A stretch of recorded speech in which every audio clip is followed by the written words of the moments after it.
Good afternoon, everyone, and a warm welcome to the Royal Swedish Academy of Engineering Sciences and to this seminar that is conducted as part of our project Entrepreneurship Academy. A warm welcome to everybody that is in this room here at IVA, but also everyone that is following this seminar online. My name is Joakim Appelqvist. I'm Vice President and Secretary to the Academy here at IVA. Ever since Russia's full-scale invasion of Ukraine, the world has been really impressed by the determination by the Ukrainian people, but also the resilience of the Ukrainian society. And one of the reasons for this there are, of course, many reasons, but one of the reasons is what's going to be the theme of today's seminar, and that is the innovation capabilities and the extraordinary spirit of entrepreneurship that has been necessary to develop in Ukraine, and which has contributed to the defense capabilities of the country. And this is what we're going to dive into today, and what we're going to learn more about when we're asking the question. We're going to talk about innovations in times of crisis and what can Sweden learn from Ukraine, and that is also the title of today's seminar. And as I said, we're doing this as part of a project called Entrepreneurship Academy, which is run by IVA since a couple of years. It is also part of IVA's new vision project called Swedish Futures, where we are trying to develop, or where we're going to develop a vision for Sweden as a technology and innovation nation in the world by 2035. And this is conducted through a number of different sub-projects where we involve experts and leaders from the business community, academia, and the public sector. And one of the strands in this work is focused on security and resilience. And we really know, because this is a question that is unfortunately on top of the agenda in the general debate in Sweden, and because of that, it will also be part of the agenda in at the Royal Swedish Academy of Engineering Sciences. And with that, I would once again welcome you to this seminar, and I would like to invite Niklas Rosbach, who is senior analyst at Swedish Defense University. You will also be the moderator of this afternoon. Thank you very much. Thank you. And warm welcome from me as well to all of you, both here and online. And for those who are online, I'm sorry that you will not be able to ask questions later, which means that we'll have to encourage the audience here in the room to ask even more questions. But we'll begin with about approximately 30 minutes of presentation of this very, very interesting report, which I had the privilege to read a few days ago. And it's, of course, about industrial dynamics and resilience, and what we can learn from Ukraine in encouraging entrepreneurship and innovation. So with that, I'd like to introduce Marina Brushenko. Sorry, yes, I did try to practice, and I didn't quite manage. Languages was not my forte. You are a lecturer at the Blekinge Technical Institute, and it's a privilege to have you here. And you originate from Ukraine, if I may say so, yes. And also with an academic background in Ukraine. Please come up on stage. And then we have Pontus Braunerhjelm, and he is a professor at the Royal Institute of Technology, and also a professor at the Blekinge Technical Institute, and also a research director at the Swedish Entrepreneurship Forum. Is that correct? Almost correct. Yes, okay. Excellent. Yes. So this is a find five faults trial and error. So please come up on stage, and an applaud for both our authors. But Well, sorry, I yes. think I'll wait. No, you'll start your part of the presentation, and then I'll call you up later on. So, Yeah. thank you. Thank you.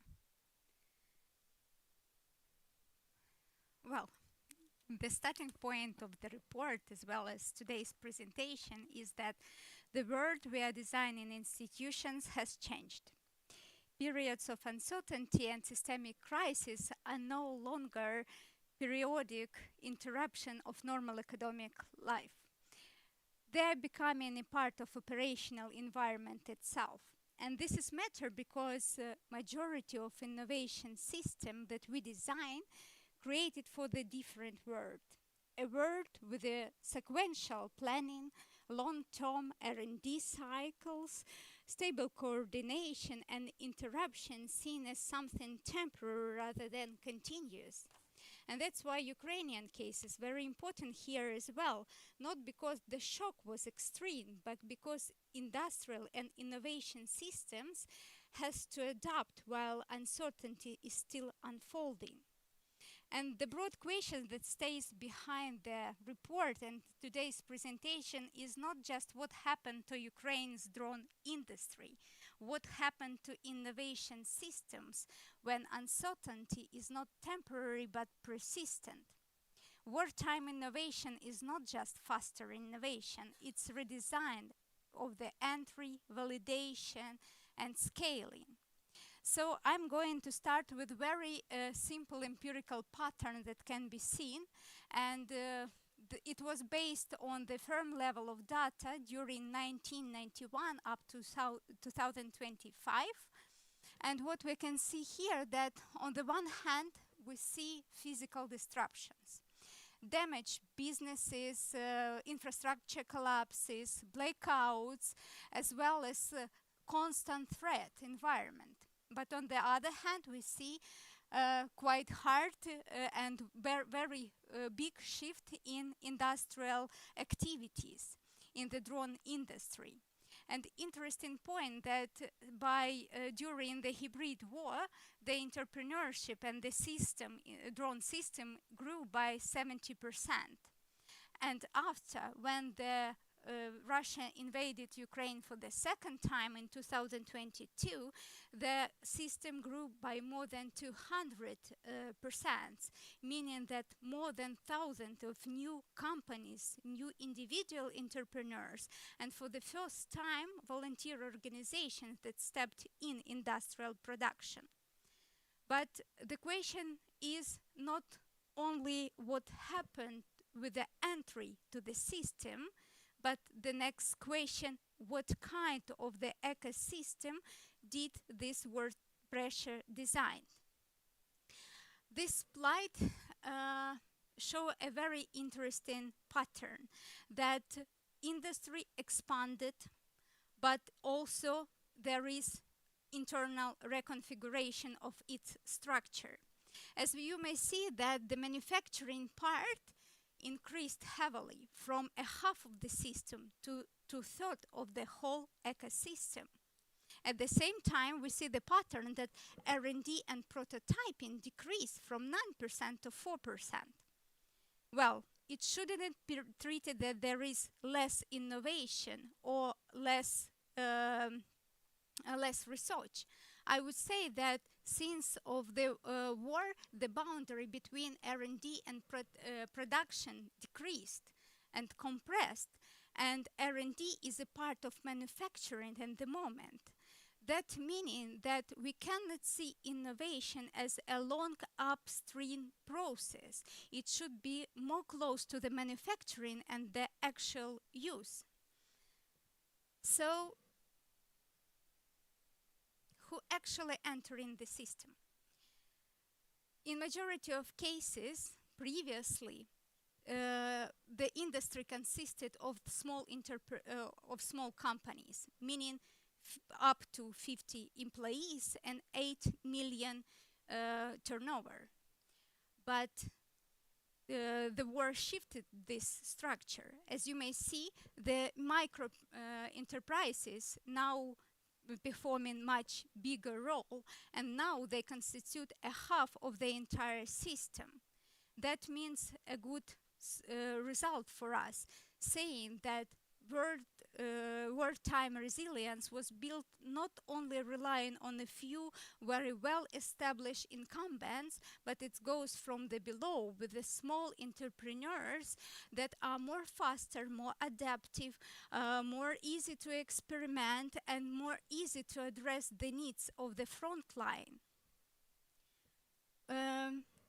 But the question is if they're staying as a micro enterprises, and they're not. As you may see, the scale from micro to small enterprises for post-war entrants is much higher as the scaling from micro to small enterprise. So basically, they are upgrading twice as faster as incumbents. But that means that their capital is matter, but not at this stage. The first jump from micro to small enterprise is driven not because of the capital, but something else help companies to upgrade. And this is the good question. What is it? What we see here that previously the end point of innovation was the use. And wartime changed this because every deployment of the technology on the front line produce a new knowledge of what is working well, what fails, what should be redesigned, and this generate a new knowledge. And the companies who can observe this knowledge first can iterate in days, not months. So the upgrade can be explained by not the resources, but the opportunities to renew the knowledge based on the user's feedback. But what have been done at the system level? What I'm showing you here, it's not just a timeline of state interventions. From this perspective, it was quite many, only relevant for the drone industry. But it is not just an governmental orchestration, but it also the change in form of government involvement in the process.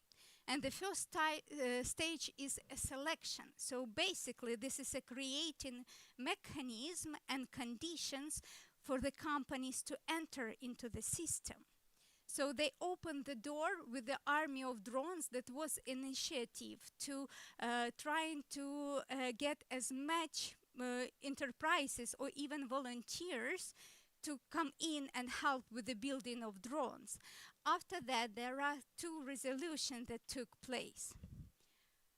When actors come in the system, they need to be coordinated and matched with each other. Because as I mentioned, thousands of new companies, IT specialists, military units, ministries, foreign agencies, donors, partners all need a proper communication and meaningful decisions. And this is where platform was built and coordinated the work of micro enterprises and people just with the ideas. People, for example, on Brave One platform had an idea and can get attention from the investors or get a support from the government in terms of the testing their possibilities. The next step is scaling. And I think that this is the trickiest part because this is the place where experimentation meets standardization. And it's very hard to balance because experimentation without standardization can lead to fragmentation. So you can get a variety of tools, but not a capacity. When we talk about standardization without experimentation, it can lock us with the weak solutions. And Ukraine trying to balance these two things. That's why, for example, a big differentiation between two marketplaces that was established by Ukraine. Brain One initiative are working with a more experimental technological solution, while Chain Defense aimed for proved and standardized technologies. As many other programs that was developed to try to manage these two sides of the policies. And the last but not least is institutionalization, so standardizing what's working well, formalizing the system structures, but at the same time giving the opportunity to improve. Because what we have here, the regulation in the Ministry of Defense System portal is an important role, because it gives the Ministry of Defense ideas where it should be improved in their activities and what enterprises need for the government in terms of their support. And as a result of this portal, the resolution 282 came into the place. But the question is also not only how governments support innovations, but also about how government decides which actor to trust and at what level. For sure, state recognition is not binary. It's not meaning that you're inside of the system or outside of the system. State recognition has depth. And we are starting with the basic or low trust level as a public procurement, when you can win a public contract. The next level is the funding recipients, when companies can receive grants again through the Brain One, for example, platform, or different subcontracts with the Ministry of Defense. And the last level of state recognition is the manager, or it can be treated as a treasury paid executor. So basically, the company receive money directly from the budget and become a part of the execution of these budget expenditures. But this is important point here, that managers are not allocate public funds, but they can rely on subcontracting. So let's start with the first level of the engagement. This is the procurement, right? And what is important and interesting to see, that participation in procurement basically equally distributed between pre-war incumbents and post-war entrants. So meaning that procurement system is open for everyone, even for the company that exists for a couple of months. But when we go from the participation to the win rates, the picture completely different. We see the procurement, the win rates among incumbents much higher than the entrants. So basically, individual entrepreneurs, pre-incumbents, win 93%, while the post-entrants, individual entrepreneurs, only in 56.6%. What does that mean? That means that procurement is a selection mechanism as well. So government do not trust like all the companies, so they can enter the system, but it doesn't mean that they can win, right? Another result from our report that we receive is that procurement outcomes are highly concentrated. So what we can see from here, and when we try to find the reason why it happens, we see that this is because of scale and bidding behavior. Incumbents submitted, for example, 94 bids, while entrants submitted only 33 bids. So it's quite a big difference. That's why we can explain the difference in the win of incumbents and entrants. So basically, the system open for access, but not open for success. And the next as I mentioned, that procurement is also the way how company validates which actors to trust and which technologies to trust. That's why the government come up with a new procurement logic, where they decided to beat it more close to the effectiveness of the system on the real battlefields, as well as real frontline demand and analytics of on the combat deployment. So right now the situation is the following, that military units form the needs identified by the battlefield demand. They send this need to General Staff of the Armed Force of Ukraine. They list the system by specifications, but not names of the companies and names of technology. And then Procurement Defense Agency, based on already available platform, decide which company and to contract, meaning minimizing human involvement in this process. Without incorporation battlefield fieldwork into the procurement system, we can come up with a result that we will buy technology that works on the paper but not on the real battlefield. But state recognition is not only a process or based on the public procurement, but also it is very layered, and we can see that same firms repeatedly reappear across the channels. So that means that managers in 73% are also funding recipients among incumbents, and in 79% managers are also funding recipients of the post-war companies.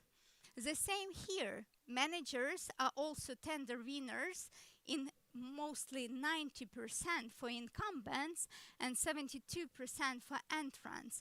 And the following logic with the funding recipients, they also tender winners. So we see that some actors repeatedly appear, meaning when they come into the system, prove them and their technological facilities and technology that they deliver, and they move forward to the next system.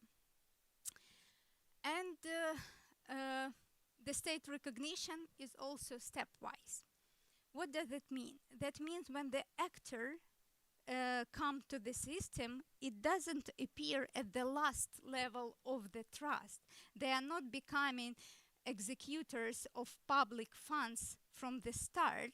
They enter in the system from the scratch, from the bidding, then they win contracts, then they can receive receipts from the public funding, grants, and only after that they can be a part of the procurement of treasury payments. So what does it mean? That if you can see this statistic, that tender winners in 60% are also funding recipients, versus only 3.6% funding recipients was never a tender winners. And much interesting result here, because 10% of managers was also funding recipients, while the probability of being a public executor of the budget expenditures close to the zero without previous experience in the public funding. The same was for incumbents as well. The only difference is that they have a bigger probability to manage public expenditures. And system become very adaptive, also because of civic military interfaces. And volunteer organization, as well as different NGOs, become a part of the production mechanism. And you have heard about Wild Hornets or Escadron, where originally was NGOs, but helped to produce technology for the battlefield. human capital, because different types of school train operators, technicians, and develop technical skill for both militarians and civilians. And the last what I want to mention before forwarding the word to my co-author is that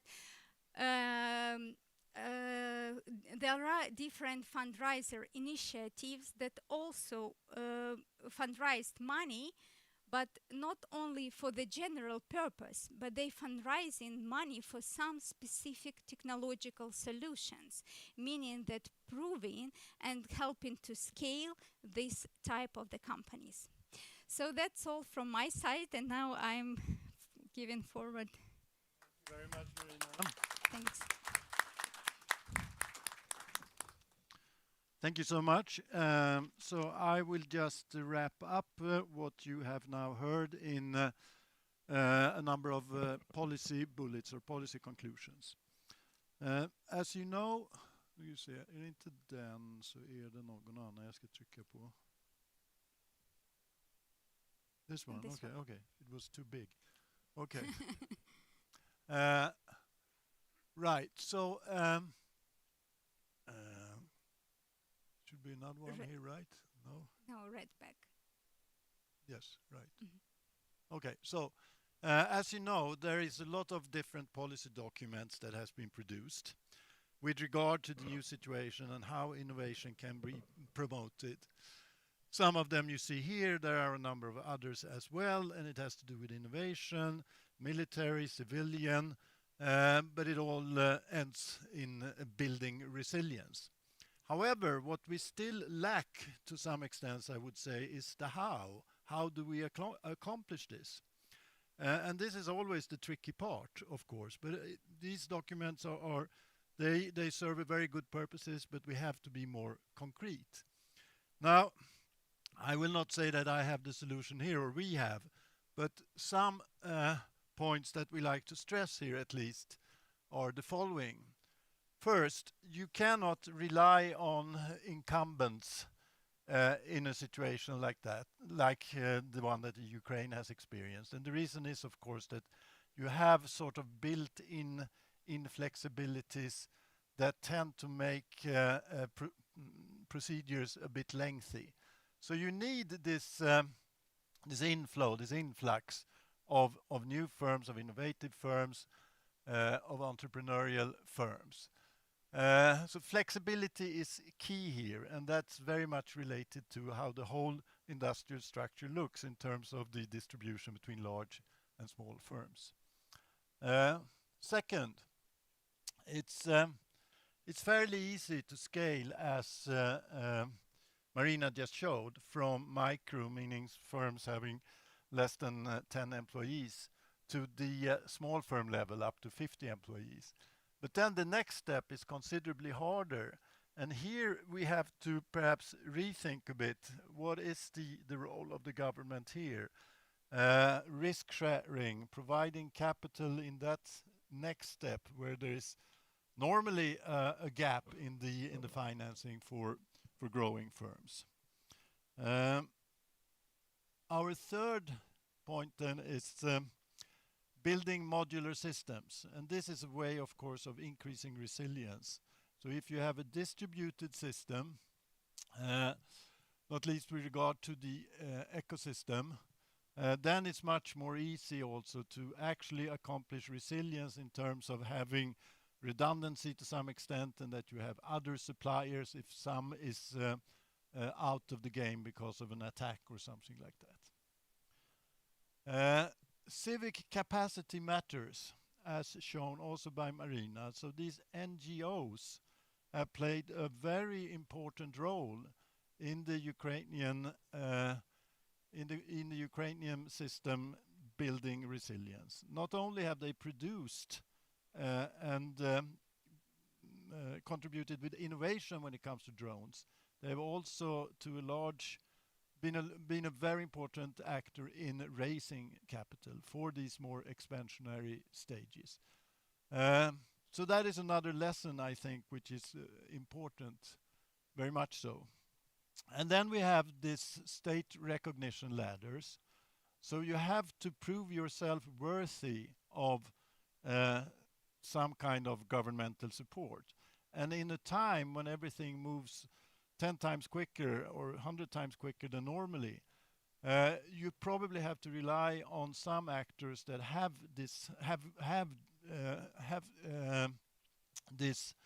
earned this kind of trust.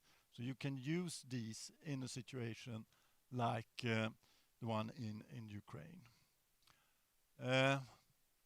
Digital infrastructure, super important, not least when it comes to creating markets, as has been shown in the case of Ukraine. Brave One is one such an example where defense procurement was decentralized to the brigades, and they could meet suppliers on the Brave One platform. So you had a competition exposed system where procurers met small, young firms, innovative firms, but also incumbents, of course. And finally, the institutional feedback, which is another typical characteristics of the Ukrainian experience. These feedback loops that goes very quickly from the battlefield to the suppliers, to the innovators, making innovation a real-time phenomenon, more or less. So I think we have to work much more on this than we have. We used to say, and we still say, and it's of course the true, that Ukraine is very much dependent on Western countries to keep up the war effort, but we are becoming also much more dependent in terms of exploiting the knowledge that they have accumulated during this war. So that was it, and I like to end with saying that I sincerely hope that Ukraine will win all the battles that they are involved in, with one exception, and that takes place later today actually, but in Valencia. Thank you very much. Thank you both so very much. Please join us on stage again, Marina. And I'd also like to have our other two panelists up on stage as well. Hanna Olofsen, Chief of Staff at the... now I'll better double check this. Longest name on the... Yes, the as an Swedish Security and Defense Industry Association, SOF, for those who know it well. And also, please join us. And then also, we're very happy to have with us the entrepreneur and founder of one of those companies that are working on the cusp of the technological development with software and other issues or things. Andreas Flodström from Beetroot. Thank you. So I'd like to start off with a question to our two presenters. Now, so if you would be stuck in an elevator, maybe stuck for 2-3 minutes in an elevator with a key government official, a minister from the Swedish government, maybe the head of the Swedish Procurement Agency, or the head of the new Swedish Civil and Resilience Agency, MCF. So, which one of your policy-related, this is for you, Pontus, I think, which one of your policy-related issues is the one Sweden should start working on immediately right now, and which one can Sweden work on already? So which one should it and which one could it? And for you, Marina, I'd like to also to ask, how should they think about engaging all those industries that might not now think of themselves as defense companies, but might have to do so, whether they're startups or medium-sized companies, if there's more of a conflict or confrontation with Sweden and NATO and Russia? So, whichever one of you wants to start. Shall I? You should start. Okay, so my elevator pitch. It would be something like, you have to open up public procurement for small, innovative and young firms. That would be one essential ingredients in this, I think. The other is start to think about how do we create markets like the Brave One. And I think I read somewhere that Norway is trying to install something similar. But it also has to do with, I think, setting up investment funds. And maybe there might be a role for the government to play there. Not necessarily, but it could be. It depends on how this will function, and that will be something more of an empirical issue that we will see in some time. So more research is needed. Marina, how should we engage more companies in Sweden into the defense sector? Well, I think that there is no platform at the moment right now that could unite all of them. And we have not only companies, but you have investor incubators, right? But I think they are not united in general, so maybe much more work should be done there as well. As well, it is a big role of universities here, because we know that some startups beginning from the university level and then grow up until the military defense. But how we promote this one, and this is the most important question, I think. Oh, thank you. Then I'll turn to Hannah, if I may, Of course. and ask. So I won't ask if you've read the whole report, but there is, of course, a few recommendations. And often I believe, at least in Sweden, that we turn a lot to government agencies when we're thinking about how to set up the Swedish whole of society, the total defense concept again. That's at least the mindset within government. And sometimes it seems that then you go into having more regulation. But would you advise that we should have less regulation, or what do you see as the key policy hurdles for your industry as it is now, before you're joined by a whole host of new companies? Yeah, no, and I think just to start off is that, is the mic on? Yeah, cool, great. We grew by 150 companies last year as an association. Just now in 2026, we have 70 new companies joining. Most of them are in dual use, so we see a growth in the ecosystem. But policy-wise, I think we need to ease up on the rules and regulations. We are working hard towards the government right now. We call it Omnibus Sweden, to make it easier for certain rules and regulations that doesn't need to be in place. And then I think overall we see a lot of good initiatives to lower the thresholds. We have innovation challenges from the FMV. We have them working closer with incubators. We have the civil and military innovation program. But overall, of course, we can do more and we can do things faster. And me and Andreas talk a lot about this on a regular basis. But yeah, lower the thresholds and make it easier rules and regulation-wise. With that said, there are certain rules and regulations that will be needed to be in place. And we meet a lot of dual-use companies that struggles entering the military aspect of that market. And usually bring out the analogy that, at least in the Swedish context, to be a dual-use company is two different business models, which means that you as an entrepreneur and as a company needs to be as comfortable on a Japanese tea ceremony as on a Swedish midsummer. That's how different those two worlds are. And that brings certain challenges. And there, we as an industry association has, of course, a huge responsibility and educate that. May I have a further stab at that? What kind of regulations? It's not health and safety regulation per se, but is it a problem for companies who want to enter the defense market that they fear that they will lose business opportunities in their original market or limit their exports because of them becoming a defense company as well? To a certain extent, yes. I think that was a bigger risk before 2022.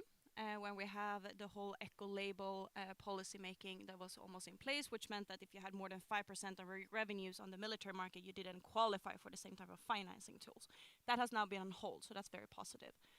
But we talk about such things that in Sweden we're not allowed to develop jammers. And if you're going to do drones and counter drones, that's a bit of a challenge. So there's also the nitty-gritty rules and regulations that we could help with. Thank you. Yeah.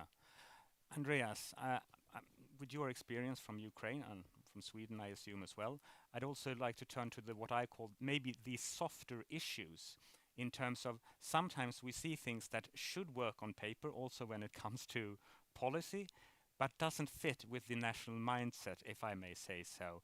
Like Swedes, we like a lot of meetings.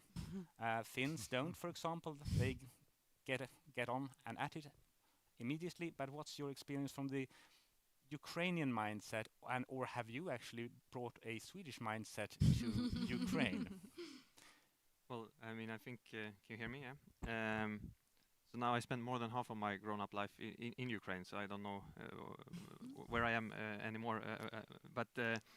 No, but it's like kind of anecdotal, but something that happens quite often. So in Ukraine, it's always been like that. In Ukraine, things happen very fast and quite chaotic and decentralized. And we in this country, we like things to be in order. We like to sort of align, and we like to sort of follow certain steps. And I see that in a lot in the direct potential collaborations, because if a potential, a Swedish company and a Ukrainian company, they have a call on a Friday afternoon, and they agree that they want to move forward. Like for a Swedish, usually that means that there will be a number of more meetings, there will be some internal alignment, and then in a couple of weeks we might book a new meeting and something might happen. The Ukrainians, when they come back on Monday morning and like, why haven't we started our collaboration yet? They lose interest. Yeah. And that happens again and again and again. So when you work in this industry in Ukraine, forget about Weekends. work-life balance. So we call it war-life balance. There is no such things. So when you work with this industry, I'm not kidding. Like you can book meetings from 7 a.m. to 11 p.m. any day of the week, and if you enter a drone factory at evening on a Sunday, you will be sure that things are ongoing. So yeah, there is a difference, of course. Could one way of adapting the Swedish mindset be to consider, I mean, Sweden is a country with a strong defense industry, with a long history with defense industries. But in this sector, with the drones, I believe, if I understand correctly, that Ukraine had a long experience of aircraft engineering. Yeah. And also, of Antonov. course, maybe way back, if I may say so, a good educational system within the Soviet Union, which had a lot of drawbacks, but maybe in engineering, they were quite good. So is there a path dependency, if I can say it like that, to why Ukraine is so good at drones? And what would that mean for Sweden if we want startups in other parts of the defense sectors with drones or some other part of new startup and new companies? Is there a path dependency that you see from your horizon in policy, in the defense industry, and also with new technologies? So please, who wants to begin? Well, of course, if you look at the Swedish industry, having production of a fighter aircraft has shaped the industrial landscape. It's no doubt about it, and it's an important ecosystem has been built around that. So there is, path dependency do exist, I would say. But it doesn't mean that you necessarily have a lock-in effect. I think entrepreneurs, they go also for new things, so to speak. That's the whole idea with being an entrepreneur in a sense. So could also be of use, but just like Ukraine, Sweden is an engineering-driven economy, and as you may know that in Ukraine, I think it's about plus 100,000, at least before the war, engineers that are graduated from the universities annually. So that you have the human capital base, and that is important. Then you need a lot of other things that constitutes the incentive structure and why and how you can do and accomplish different things. And there is way of navigating here with economic policy measures. Yeah, I think a few points related to this topic. So first of all, I mean, the average education level is extremely high. I would say specifically in engineering, I would say that the average is higher. So I mean, we also have a very strong engineering, but the point is that in Ukraine, it's pretty much everyone is studying some programming in school. Even so, if you meet a humanitarian who's never worked with tech, they will still have sort of a clue. But then, of course, this whole thing, it didn't come from nothing. I mean, Ukraine was the country in the Soviet Union who stood for a non-proportional part of the innovation, including in military. And then you have the software industry from where I come. So before the full-scale war, we had 300,000 software engineers who has worked for a majority of the Fortune 500 companies in the world. And what happened really is, it's again, this didn't happen from the start, from the state taking initiatives. It has happened from a grassroots movement. It's our friends, our colleagues who is just like using what they're good at, building smart innovations, sending it out to their friends on the front line, or maybe even being on the front line themselves, and only then the sort of the system started to catch up. So the drones, it didn't come from a decision by the armed forces. Nobody in Ukraine can say for sure what's the next innovation, and that's why you have designed the system in a way that is decentralized. So you're supporting the decentralized innovation system. When it comes to Sweden, I think we have on the one hand, we have a fantastic base. We have a strong tech sector, and we have a strong defense sector. But for some reason, we don't yet have a strong defense tech sector. And this is partly because, I mean, it's been a little bit two different worlds and so on also, but it's also a little bit, might be a little bit of innovators' dilemma here, because, you know, currently, things made in Ukraine stand for 80% of all enemy losses. And Ukraine has gone from producing less than 10% of what was used on the front line to over 50%. But these are not the same systems. Like so for example, I mean, many of the traditional systems, they are still used, but they don't have close to the similar. So, and if you look at other countries, I will take Estonia and Denmark as example, because I think those are the two countries in Europe who are most active in the interaction between the Ukrainian defense tech market and the national. And it happens so that Denmark actually has, 1/20th of our defense industry, but still they're more active there, and maybe actually because of that. So, so that's one thing, and then one more thing. So Ukraine is unique in this quick iterational process. You get straight feedback from the front line. If it's code, you will update the code, you send it back. Sometimes this happens in 10 minutes. From frontline feedback to new code deployed on the front line. That's the most. So that's, of course, that's impossible for us to compete with. Like, let's be honest. Like, we cannot compete with Ukraine on what Ukraine, but we can help Ukraine with what we are really good at. And what we are really, really good at, that Ukraine, in my opinion, doesn't have the capacity to, because everything in Ukraine is about now, 3 months, 6 months, maybe 12 months, not 2 years, not 3 years. But we are very strong in deep tech in Sweden. So I think if we can combine and integrate the Ukrainian quick iterations with the Swedish deep tech, put it into that iteration system with collaborations.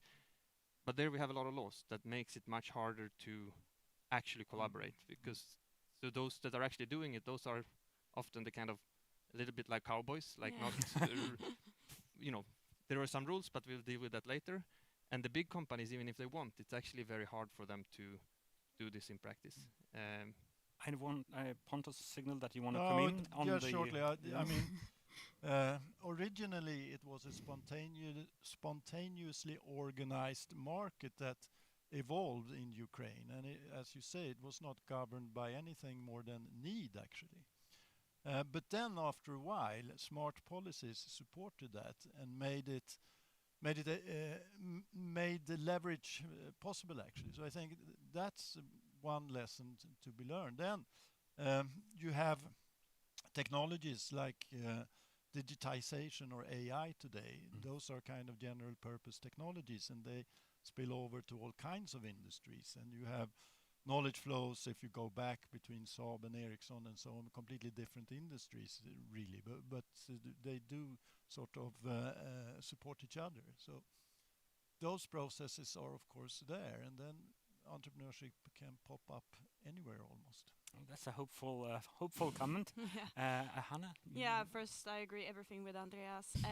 And also what we have learned, we bring companies on a regular basis as well to Ukraine, and we notice a huge shift in mindset in how they operate once they've been in Ukraine, met Ukrainian counterparts, met brigades from different parts of the country. It's a whole different mindset, a whole different way of working, and a willingness to maybe do stuff a different way. So if you want to succeed in any type of sphere when Ukraine is champions, for example in drones, you need to be in country. You will never be able to do that over Teams. Disregarding how much you want to, it's not going to happen. The second thing, which really Andreas pinpoints, is the closeness to the warfighter, the actual feedback loops, because most of the startups that we work with that are members with us is to understand what is the problem you're actually trying to solve. What is the military issue? How will it be used? If you put it in a soldier's hand, you will get feedback that you will never be able to figure out as an engineer in your lab. Is when the great ideas and innovation meets the reality where you actually will get feedback. And in Sweden, we don't really have that system today, which makes it really hard for small startups and scale-ups to figure out what's really needed. It could be, we saw one example last Friday about with a weapon that you needed a color code for the ammunition to know which side you should put it in. That's not something you will figure out until you speak with a soldier who will use it. So the closeness of the feedback loop and also putting things in the hands of the warfighters together with entrepreneurs, I think is one thing that we could find formats to do in Sweden that we're trying to do together now with FMV as well. Thank you for bringing up these feedback loops, because I think they seem to be a very important aspect. You touch upon it in your paper, but could we just talk a little bit more about that? I know the audience, I hope, is eager to join in, so if you haven't thought of a question until now, please do. You'll soon be part of the conversation. But the feedback loops. Yeah. I mean, in Sweden we have this long experience of volunteer defense associations and organizations since way back, since the 40s or maybe even earlier. But are they adequate? Maybe that's not something we have calculated into this report. But given what you brought up and the importance that you attach, even if there's a very small amount of the sort of the evolution of the UAV production system, they are absolutely essential. So how do we ensure that we have modern volunteer organizations in Sweden that maybe we can learn from Ukraine or something else? What's the magical ingredient that has made this work, and how can we copy it? It's not only about volunteer organization, because this is what I wanted to jump in, because as I mentioned, thousands of companies, but not all of them have an opportunity to cooperate with the militarians, right? That's why Ukrainian government created a platform where companies can try their technologies together with the militarians or separately. So we have a special research institute, a governmental organization, who are dealing with the testing and validation already existed technologies. The same options available for foreign producer as well, because we have Brave One initiative called Testing Ukraine, from which you can try your technology with the real battlefield and get a real feedback from there. So was this Andreas, did you have a two-finger on this issue Just first? a quick follow-up on that in particular. So, I mean, I talked to a lot of companies. I probably met like 150 physically, locally, either in their production or on the test field and so on. What everyone is saying, and what every military is saying, and for example, in Brave One, they have more than at least like around 5,000 innovations now. Of course, not all of them are working, but maybe 1,000, 1,500 are actively used on the front line. But almost none of those works when you start testing on the front line. So half of the development work is still there. So while we spent months of trying to understand what possibly is the need, the Ukrainians, they just make a couple of phone calls, they go to the front line, they test their stuff, they see what doesn't work, and they go back to the workshop. And I think the key here, I mean, honestly, that's not something we can replicate in Sweden during peacetime, obviously. But it happens so that we are a partner country with Ukraine, and the Ukrainians are extremely open for this. When foreign companies, especially for Sweden, who is like one of the most stable partners of Ukraine, I mean, they share maybe too much sometimes, but they share a lot. So it's also the sort of the perception that this is something that we cannot. Actually, we can. Like, it's basically you go to Ukraine, you make some connections, you work with Brave One with test in Ukraine, and they will take this. So Ukrainian state is testing foreign innovations for free in Ukraine. So you basically hand in an application and say, okay, come down in 1 month, we want to test your stuff. And then you get the report of this is what you need to improve, come back when you have, but it never works before you have tested it. Like Right. it just doesn't happen. Like, I just want to let Hannah in as well, but I'm working at a defense university, so Yeah. of course a hopeful advice from Marina that agencies have a place to play Yeah. in the future in testing. Hannah, please. No, and just to add to that is usually when we speak about experience from Ukraine and how it works to Ukraine, usually feedback that we as SOF get, well, that will never work in Sweden. We're in a peacetime society. There's a lot of things we can learn. We spoke recently with Hemvärnet in Norway, which is the National Guard in Norway, and they have a really interesting concept because it's not only about the feedback loops, it's also about the soldiers getting used to adapting to constant new technology. Like that's a different way how you train and educate a soldier in the behavior of the battlefield. So they have a system where every 20 weeks they change all the materials that they have. So they put small contracts, so it's easy for SMEs and startups to win. They test it, they train with it, and then they change it after 20 weeks. And that is done in Norway, in a very small scale, but it's still done. And Norway is not that different from Sweden. So if they can do it, I hope to see some projects like that here in Sweden as well. Yeah, we have to prove that. Yeah, I if mean, we Norway have to can be do it, better we than the must be able Norwegians, to. that's Yes. for sure. Yeah. Pontus, please. I think there is some concrete policy advices here when it comes to FMV, for instance, namely to open up their demonstration and test sites, given some kind of qualification, of course, and perhaps adapting some of the Norwegian lessons there, maybe. Another thing connected to this constant feed loops has to do with the security of the communication. I mean, you need to be sure that not everyone is listening to what you are communicating. And I think that Ukraine developed this, has been quite channels, clever in, yeah. in developing this. But I don't know how far we have come, but there is another lesson, I'm sure, to be learned. So I'd like to open up the floor to questions now. So do we have any eager speakers? There is a microphone available. Helena will bring it out to you. Who are the first questioner? Okay, I have a question.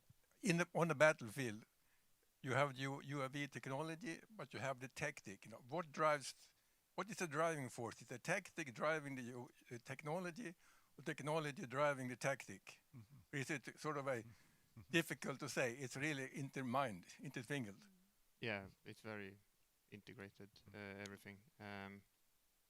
I don't even know what to say, but I mean, I think one thing to say about the front line, which we actually did not bring up here, but which is very interesting, is that the war we are seeing now in Ukraine, it's not similar to any other war that has happened before, because this is the first, you could call it like high-tech robot war, fortunately. But what it means is that, put it very simply, the whole front line in Ukraine, it's not even it's not correct to call it a front line. The correct way would be to call it a kill zone, because the space where especially the flying drones are reaching, it's getting longer and longer. So you have a kill zone of between 15 and up to 50 kilometers along the whole front line.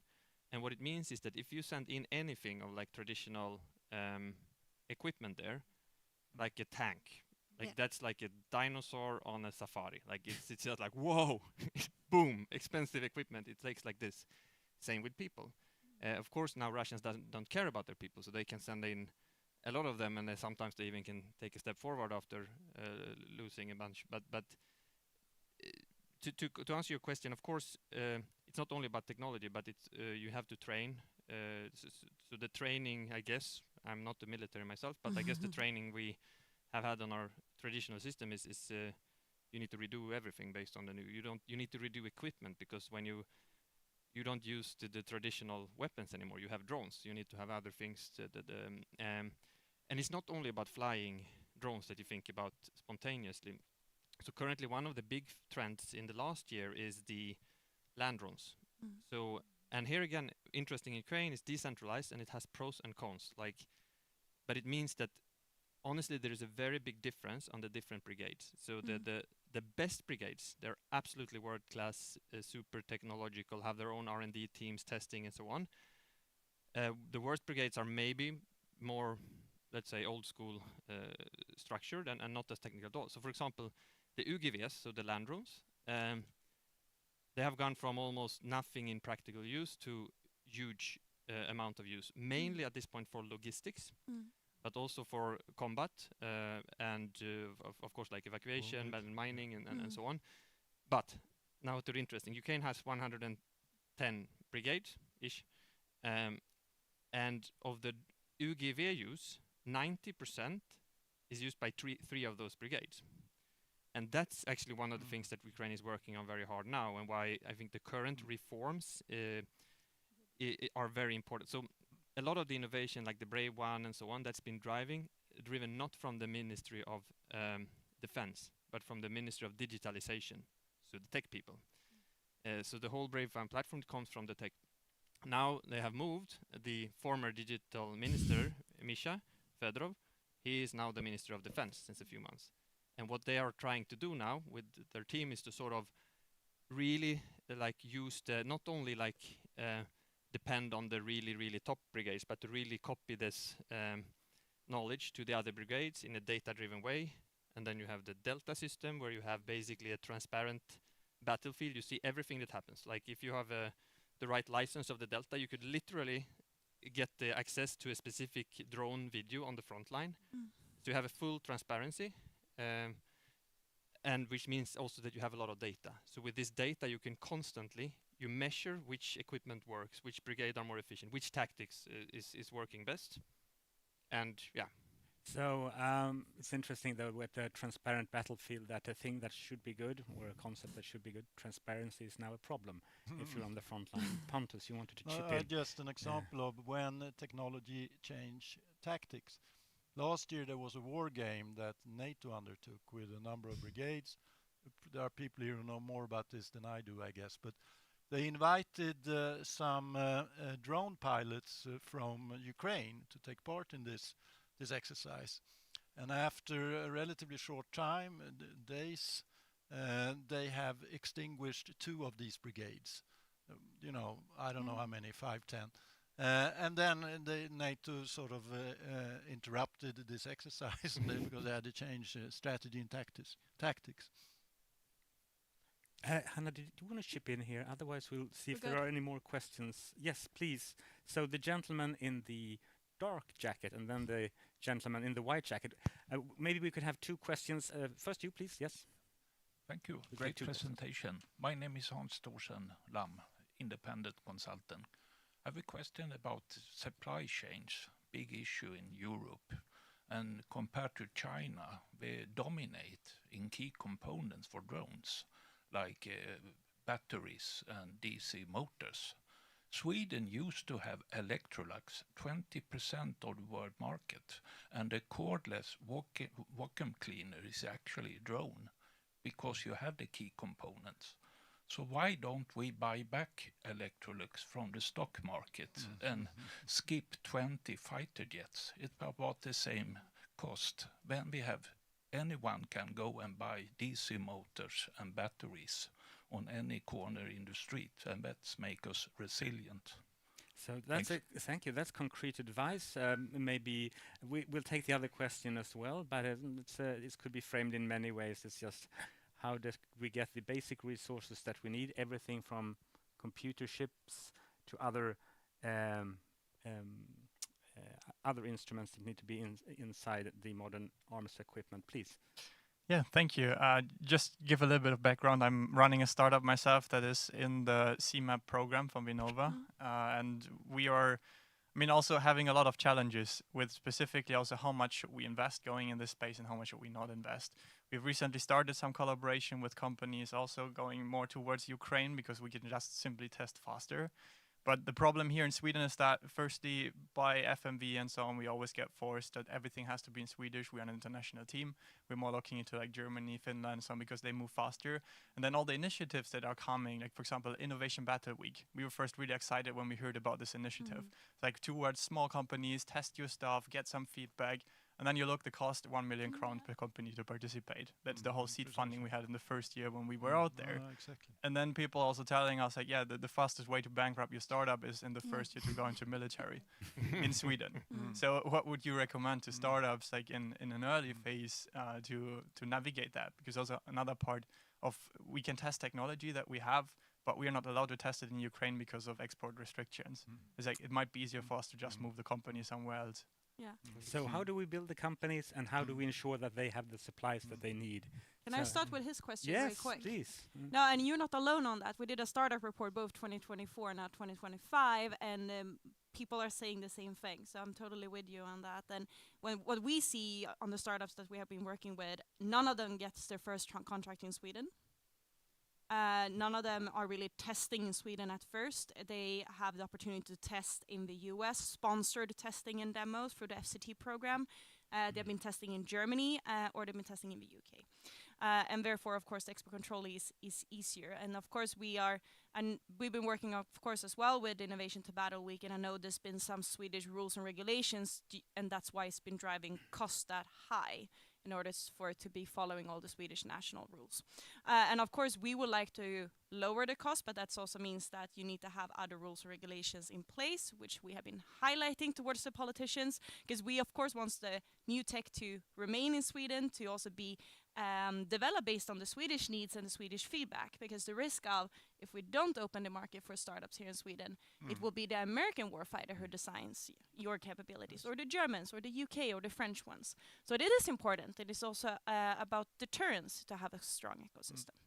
Marina, please. Yeah, I just a little remark that you are not alone, and Ukrainian companies and startups feel the same in terms of export possibilities. Ukrainian government also have quite a strict policy at the moment in terms of defense production, but at the same time they starting to open it because they see the situation that majority of startups close their companies in Ukraine and go to Estonia or Lithuania to start the business there because there is no export restriction from that country. So this is just my small remark. Pontus, I think. I think it sounds like a nice catch-22 situation that you're stuck in there to some extent. But you also mentioned FMV, and having access to test and demo sites, I think it's quite important. And I like to stress also what you said, that this has to do with national resilience in the somewhat longer time, that we can keep and we can expand on those ecosystems that we have. And we have a fairly sort of good breeding ground there, but it's easy to lose. And these are popping up in a number of different countries all around now. So, and they may become more attractive, of course.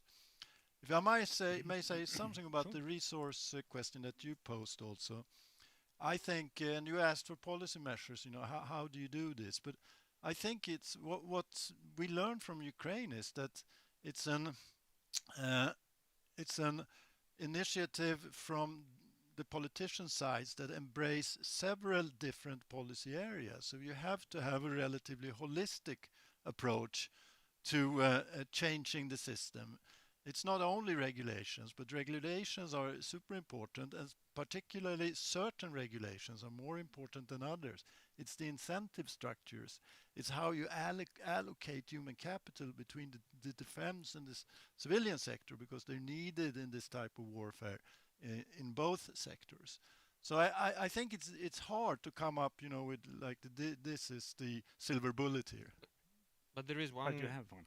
There is one key blocker, at least. I think we're all touching it, but just to put it out straight, and it's not even about FMV as such. It's just about how the things are structured, and it's not only about Sweden. It's about most Western countries. But as long, if you run a startup and you have one potential client, and that happens to be a relatively bureaucratic, slow authority, that we can't have it. If we want we cannot say we want startups and at the same time say you have only one potential client. It just doesn't work, right? So, and I don't know exactly what the legislational solution for that in Sweden, but at least the solution needs to be that we somehow decentralize a bigger part of the budget. Absolutely. Create markets as they did in Ukraine. Yeah. Which I think and in was the meantime, a brilliant idea. And while we haven't solved it, we could also make it more easy to work directly with Ukraine, so that you can access that already existing, because that's the only market economy in defense tech in the world. And we could build comparative advantages if we sort of organize this in the appropriate way. But before you get ahead of yourself, I'd like to let other people from the audience come in with questions. We have one here up front. Hello, I'm Sophie Nackimson, working with sustainability. Fantastic conversation you're having, and I'm afraid that I might bring in a spoiler, and I'm not very knowledgeable either. But there are other countries that apparently are good at drones, like Russia, like Iran, and they obviously have not built a system like this. And so, shall I interpret it that if you want to move fast, you need to look into what Ukraine is doing, and if you want to move slow, you can go to. There are other systems that obviously can produce drones too.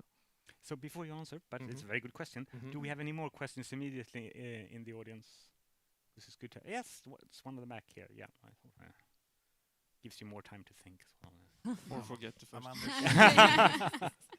I'm Anders Johansson from the Swedish National Defense University, and I wonder how you deal with intellectual property when you send things for testing. So, I mean, everybody knows that in war you steal each other's ideas, but is there any system to safeguard intellectual property? So I think actually the second question is very connected to the first, because that's exactly what the Russians are doing, right? If to talk about, I mean, Ukraine has a very decentralized system. Obviously, Russia has a very different system. Unfortunately, the Russian system is not incapable of producing drones. So I would simplify it. I would argue that the Ukrainian is by far, I mean, faster when it comes to coming up with new things, getting them out on the front line and so on. Unfortunately, the Russians are very good in copying things that works and scale them up. So I think I will not answer fully the question on intellectual property, but I can say that the main risk is, of course, it's not the loss of intellectual property between allies. It's actually to the enemy, and they obviously Russia don't care about any rules. So I mean, whatever is the legal terms for intellectual property, honestly, doesn't really matter. So what actually matters is how fast can you innovate. So my point there is like, yes, intellectual property. I mean, we are investing in Ukrainian defense tech, and we have our investors, and they're always asking this question: what about intellectual property and so on? Yes, you know, we need to have it registered and so on. But that's actually how we protect our intellectual property. That's not how we're going to build the most successful companies. The way to solve that is to innovate faster. Yeah, because the paper, in the end, it will not protect you against. Exactly. Marina wants to add on to that. Yes, I want just to add to what you have said, because re-engineering, this is another way of getting new knowledge, and that's what's happening in Ukraine and in Russia and in Iran.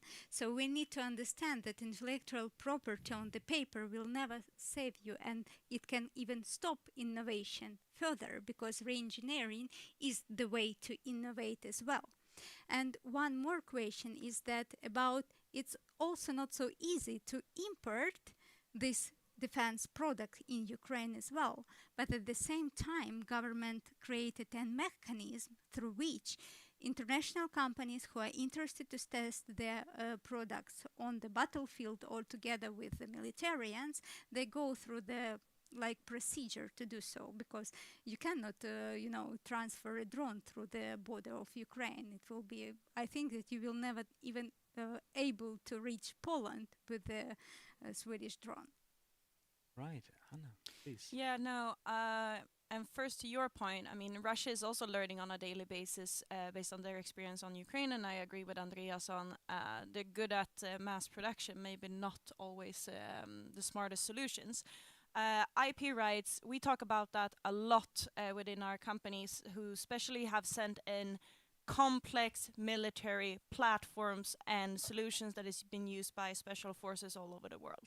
That IP is really complex, and they know there's a huge risk that will end up in the enemy's hands. And I'm more scared of that ending up in Russia than that ending up in other Ukrainian companies that could further develop it and are more friendly as a partner. We've seen a CV-90 in the middle of Moscow.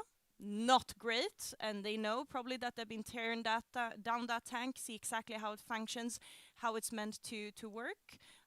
What we have seen as a trend of that is the encryption of systems has become more important, and how also much you can access from complex systems if you're coming from the outside. But it's a real threat. But on the other hand, it's balanced with that you really want to support, you want to help, you want to be part of the war to win against Russia. So it's always a balance, but the IP rights is really, really tricky. But it's more the risk of that getting in the hands of the Russians than actually in Ukraine. We speak with some of our companies that knows that once they send it to Ukraine, anything could happen with it, and they're completely fine. We have other companies that are way more careful. So we have both. But Yes, at the Marina. same time, I think that if you will not develop and you will never test it, it will be outdated solution as well. So it's always a threshold and sharing the risks. Yeah, exactly. It's a risk sharing, and that's why we see a lot of people still wanting to do it. But it's a bit of a risk.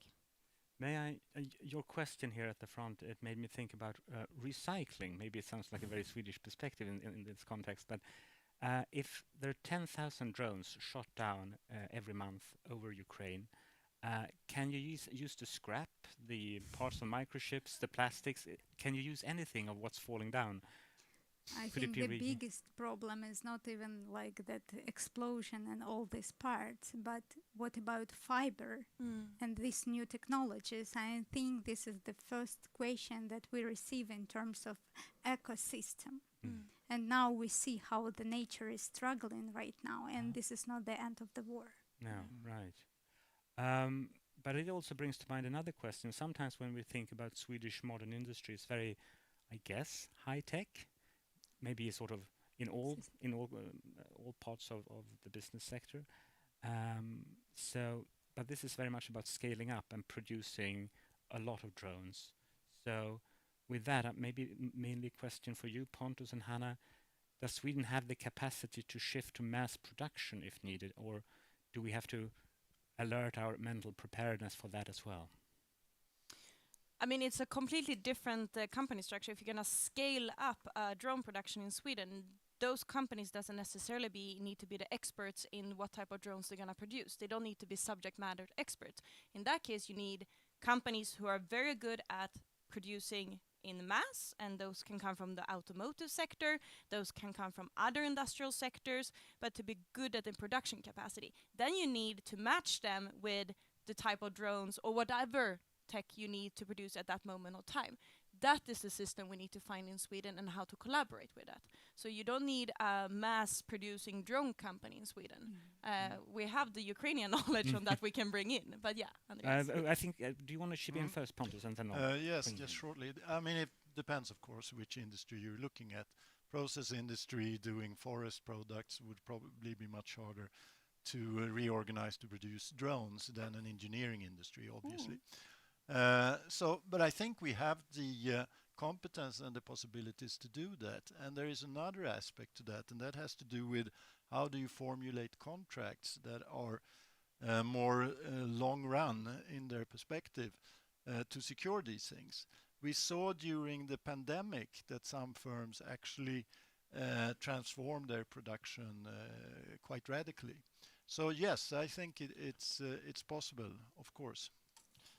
And I agree. I mean, we are great in mass production. Actually, arguably better than Ukraine. I mean, and Ukraine has managed to build a big drone industry and so on, but they get bombed all the time, and that's not so fun when you're running a production. So there is, of course, a lot of like decentralization and so on. But every month, a couple of weapon producers in Ukraine get bombed. So the solution for that, quite simple on paper. Let's take the best Ukrainian drone manufacturer, whatever. We set up a license. We set up a mass production in Sweden. We add on, of course, our engineering capacity and so on, so that we also learn and can contribute. And then we just send back 98% of what we produce to Ukraine as part of our support package that we anyway have, and this is going to be a more cost efficient. In that way, we both help the Ukrainians with mass production. We learn from them, and we have a production capacity the day when Russia decides to shoot 1,000 drones per day on us. Yeah. And the Swedish government released that program in the fall, but we haven't seen that in place. So that's the thing, that there is on high level, there is a paper saying this is what we're going to do. Yeah. I haven't seen the factory running yet. One of the key challenges I see on that, I'm going to let you in, is because the issue is, again, since you're not really allowed to export anything from Ukraine, it needs to be a governmental approval from the Ukrainian side, which means that the government in Sweden is going to get involved too. So what seemed to be a business-to-business solution is actually a G2G solution. I think that's also why it takes so much time, because I think what both you and I are seeing is partnership that are ready to do this, but they need the okay and funding. Before you jump in, Marina is very eager to come in here. So. No worries. No, I just want to mention that don't forget about modality, because this is the most important, because big factories are the biggest target for Russians. Yes. Please. But meanwhile, just a short comment on that. We have Ukrainian licensed product now being mass produced in Germany, in UK, in Denmark, in Estonia, maybe somewhere more. I don't know. But this is already happening. The model works. Yeah. It does. I mean, not at scale yet, but they have managed to lift set that up. So we are not there yet. Yeah. We have more questions from the audience here up front, please. There's a microphone on the way. Hi, thank you very much for this really in-depth reality conversation. My name is Lisa. We are building a corridor for manufacturing, but for the textile industry between Sweden and the Ukraine. And I was what I liked in the introduction is because you're talking about that you cannot design solely for short-lived emergencies followed by a return to peaceful equilibrium. I would love to get your take on the knowledge, what is not like, as we are in a reality now, but like in future is in peacetime, the manufacturing reality infrastructure, what we are building up. Like what we can do with that now. So like, because the investment is happening now. What are we going to do with that in the future? Because it's especially I'm from Germany, sorry. So like on the continent, there is still a little bit of a lack of reality check of what's going on. And also, but the realization now is that we have lost absolutely the ability to make things for real. And that this is, as Churchill said, never let a crisis go to waste. This is an opportunity to build up a big-scale manufacturing infrastructure again, unfortunately built and initiated by war, but as a start of a new industrial economic increase, especially for Europe to unite, work together. Anyway, perfect. Long story. Yeah. So I would love to get also in the end of the discussion your future perspective of like what's happening now, what will that mean for the future? Before we delve into that, do we have any more questions from the audience? I suspect this might be the last round. So there's yes, Joachim. Yes. Hi, I'm Joachim Netz from Ingenjörsvetenskapsakademien University in Chalmers. And I wonder, I think this question is for you, Marina. What of the policy points that Pontus raised and as part of your study did work well or were developed during the hybrid phase? And I asked that question because Sweden is currently, and it's stated by the Prime Minister, in the hybrid phase. We are between peace and war. I think that would be relevant to understand what worked well or what was developed before 2022. Thank you. So, with those two excellent questions, thinking ahead into the future, and Sweden already in the grey zone / hybrid stage of a confrontation with Russia. Please, Pontus. I can start then with the question concerning the future of manufacturing, or what we are building now. How useful would that be as we look a bit ahead? I would say if you compare to the traditional way of organizing and building a manufacturing industry, it's quite different what we see today, because the old way was relatively large assembly, and they still exist, of course, production units. But today there seems to be more of smaller equipment, perhaps not the same type of scale economies as you had before, more in development, marketing. I would say that one concern is that, as Marina mentioned, many of these firms have one customer really, or whether it was Andreas, and that's the government. What does that imply for their market knowledge? How can they adapt as the crisis is resolved, and they have to go to the market. Is there this dual use potential that might be there? Are they able to exploit that fully? I think that will be one of the key issues, and should be integrated into the strategies of firm already now, of course. So do we have more comments? Okay, should I address first Yes, the second? I will start with the second one because it feels very well with me. And I would say that starting from 2014, I think the first initiative was a big role of non-governmental organization in this initiative. And I would say some of the main companies, if I'm not mistaken, Aerorozvedka, it was created exactly in 2014, and now they scaled even much. But the question here that government didn't play a big role there. And probably this is the question, if we could stop that war in 2014. Probably yes, but not, unfortunately, at that period of time, government initiatives were not so good at all. And probably addressing about the future, I would say that here I'm a Ukrainian. For me, future, it's in 2 weeks. And everyone who is waiting to invest after the war, be sure that would be a place for you after the war. So, do we have any more comments? Yeah, I have a comment on the. First of all, I 100% agree with you. Not much was done between 2014 and 2022. Way too little, but a lot of volunteer organization. I mean, the Razvitka that you mentioned, they built the original version of the Delta system, which is today the most advanced battlefield management system in the world. It was built by a small NGO of like 10 engineers in 2000, but whatever.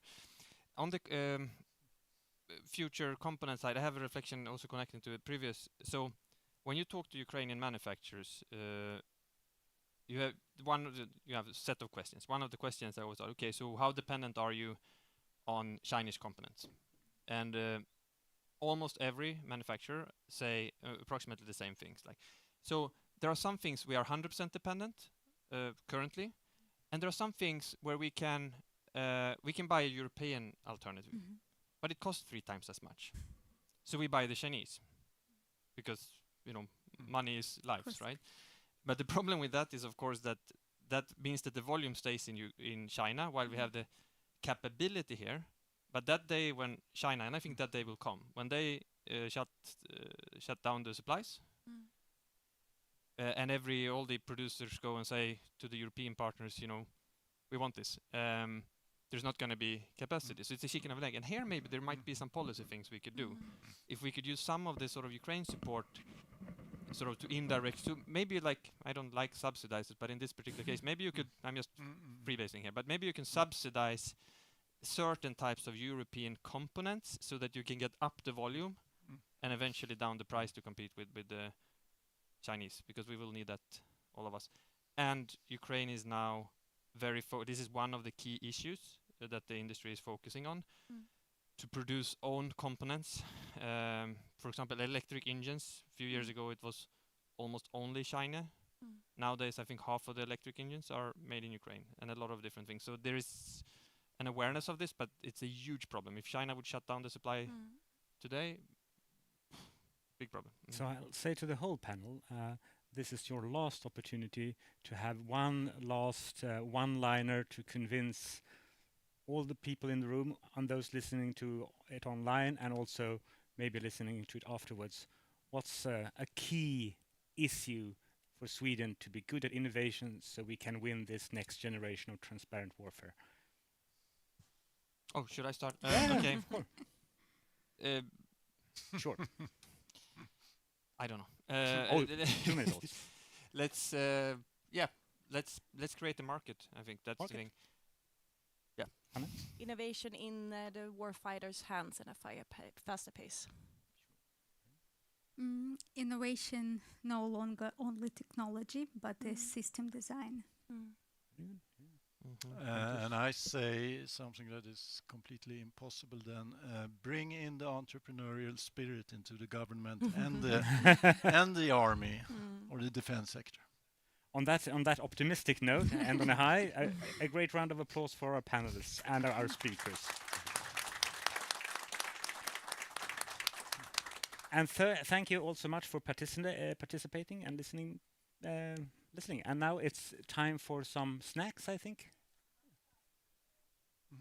So I want to eat them all. I'll say it out loud. It's outside, adjacent to the room here. We can have some drinks and stuff. So thank you very much. Thank you. Thank you. Tack.